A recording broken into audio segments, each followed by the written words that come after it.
Welcome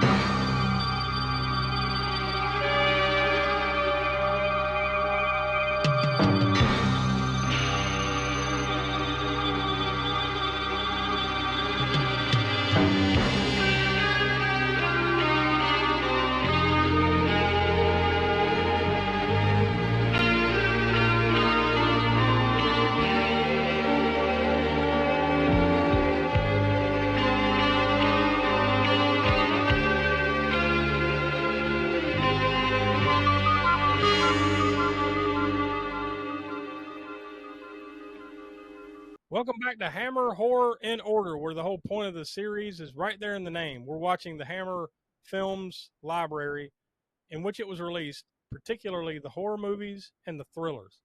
So this month we've landed on a thriller. We've had a nice little stretch of horror movies here over the last few months, but now we're finally swinging back around to thrillers. And we're going to be watching another thriller next month, so you want to stick around to the end to see what we're going to be talking about next month. But this month we're still in the year of 1965. We kicked it off last month with Fanatic, aka Die Die My Darling. That came out in March of 1965 in the UK, May of 65 here in the US. But this month we're talking about Hysteria, which came out in April of 65 here in the United States, but June 27th, 1965 there in the UK. This is, I think they kind of dub it as like another Psycho clone, right? Like around this time period after Psycho, there were a lot of movies that were very similar. I wouldn't necessarily, there are certain aspects of this to me that are similar, but it's not like Psycho, right? Yeah, I think it's just like sort of a Hitchcock pastiche in general, sort of Yeah. like. Yeah, and it's black and white, right? Like, it's been a while since any of these Hammer films have been black and white. I don't know how many they've made past this. I guess we'll find out as time goes on. But couldn't have been much more. I mean, you're already up to 65, right? So I assume this must have been an aesthetic type of thing. Yeah, I think I've read that before, that all these thrillers that were black and white were basically, again, with that Hitchcock link to, even though a lot of Hitchcock movies have been in color, or some Hitchcock movies have been in color before Psycho, Hitchcock himself went with the black and white for the aesthetic of it. Yeah. And so, yeah, Hammer and other studios that kind of copied that sort of, black and white thriller thing did the same thing for a while. Yeah, I'm pretty sure none of their other like gothic horrors were black and white at that time. This one hell, none of their gothic horrors were black and white even from the beginning, right? Not that I'm recalling. I think you're right. Like even the sci-fi ones were, a couple of sci-fi. Yeah, even those. Yeah, well, yeah, those were the ones from, like, we started this series all the way back in 1955. With the Quatermass Experiment. Those were black and white, but I think the Curse of Frankenstein was color. Yeah, that was color. And that was 1957. So yeah, like they kind of dipped in and out of it for a time after that, but it's been a while. Mm. The last one that I recall, just looking down through the list, I think was The Old Dark House. Was that? Well, I think there was a color version and a black and white of that one. Oh, okay. That was from 1963 that we watched earlier this year. But yeah, it's been a minute since we had one. But this one has a good pedigree, though. I mean, it was directed by Freddie Francis, which I think by my count, this is about the fourth movie that we've done here on the series that was directed by Freddie Francis. And it was produced and written by Jimmy Sangster, which I'm not even going to go back and count how many. I mean, like that dude was Johnny Hammer, right? Yeah, he was one of the major Hammer guys as far as like directing, producing screenplays, writing, all that. Yeah. But this one just, I mean, I don't know. It's not that it was bad. It just kind of fell flat. Maybe it was because it was fairly predictable. Yeah. We're not doing full spoilers here, so we can't tell you exactly how it plays out, obviously. But to me, like once you start getting into it and you're watching it, like it's one of those whodunit kind of. It's more like gaslighting again, right? Like there's a lot. Kind of. Yeah. Maybe not full on like some of the other ones we've done, but still in that style. Yeah.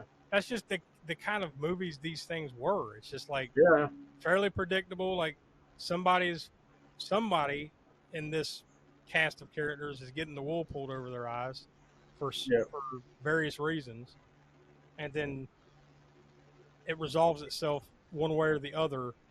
By someone you find out true colors and all that stuff. That's just kind of that's the paint by numbers of these movies. So I think part of the problem I think, just me personally with this one, is just the cast. Not that it was a bad cast. It's just no normal Hammer players. Standout kind of, yeah. And yeah, and like Robert Webber is the lead here, and he does a fine enough job, but he's not like, it's not like something you can grab onto and say like, oh, this dude did a good job. It's just kind of like he's just doing it, you know. So like, I think maybe if they'd have had better actors, maybe it would have made it a little bit more palatable. I don't know, but otherwise it's just kind of dry, right? It's paint by numbers. About you're roughly halfway through the movie. You've kind of already figured it out. Yeah. Now you're just waiting to see how it plays out, you know. And I mean, it's got that like jazz soundtrack that kind of livens it up a little bit here and there. Yeah. I forgot to even look to see who did that, the soundtrack on the movie. But I mean, it does start off pretty interesting, but because the whole premise of this movie is the main character played by Robert Webber, he at some point recently he got into a car accident. So that's where you're kind of thrown into this movie, is like he got into a car accident, now he has amnesia. So he doesn't remember who he is, but I guess he's well enough to get out of the hospital, and he has like a mysterious benefactor or something has hooked him up with like a penthouse suite. So he leaves the hospital and he goes there, and then at that point it's almost like kind of he's in and out of dream type stuff. He keeps seeing and hearing things. Yeah, he's taking medicine that can supposed to help him with this, and so you kind of the whole a good portion of the movie you're kind of thinking, is this all in his mind or is something really happening?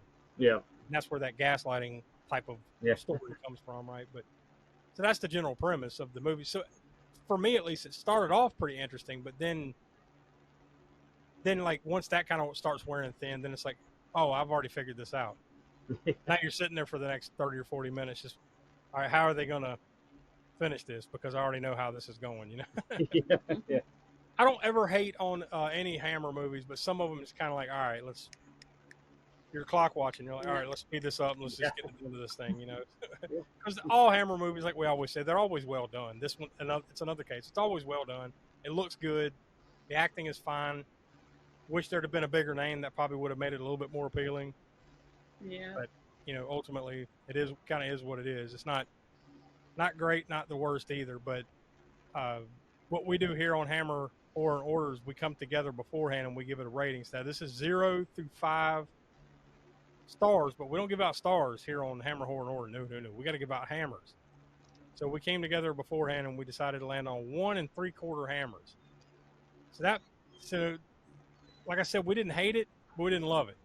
So that kind of puts it towards the bottom of the barrel. It's not the very bottom. Like The Damned from 1962 is our bottom rung, but it's right above it. Yeah.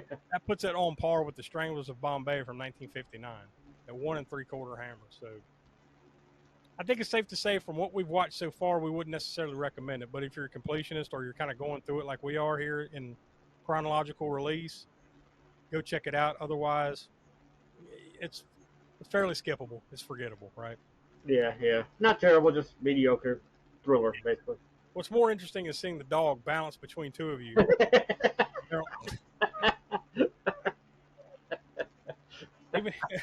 Even he's like, yeah, this movie sucked. Check this out.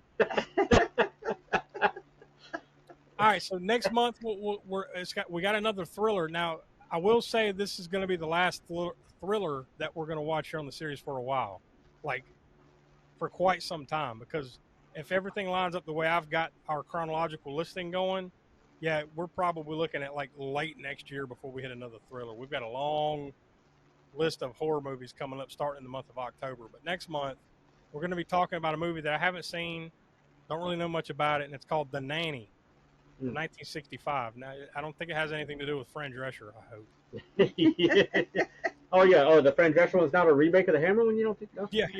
I didn't realize that the Nanny series that aired on CBS for years in the 90s was a spinoff of the Hammer classic. The one thing that is interesting about The Nanny, I haven't seen it, but it's another Jimmy Sangster production, and it stars Betty Davis. So if nothing else, that should be interesting to see Betty Davis in a Hammer flick, right? So yep. So we will. I mean, I've known about the title, but that's all. I've never seen the movie, but I've known the Hammer film, the Nanny title for the Hammer film. But yeah, I didn't even realize it was Betty Davis. Yeah, Betty Davis. So it's part of that mid to late '60s. Let's get an older actress, creepy old lady thriller type movies. I guess that's what we got waiting for us next month. So go track down a copy of The Nanny from 1965, starring Betty Davis. Make sure that's the right one, because I'm sure you don't want to go watch that series, or there might be some other movie or something. That's the one that we're talking about.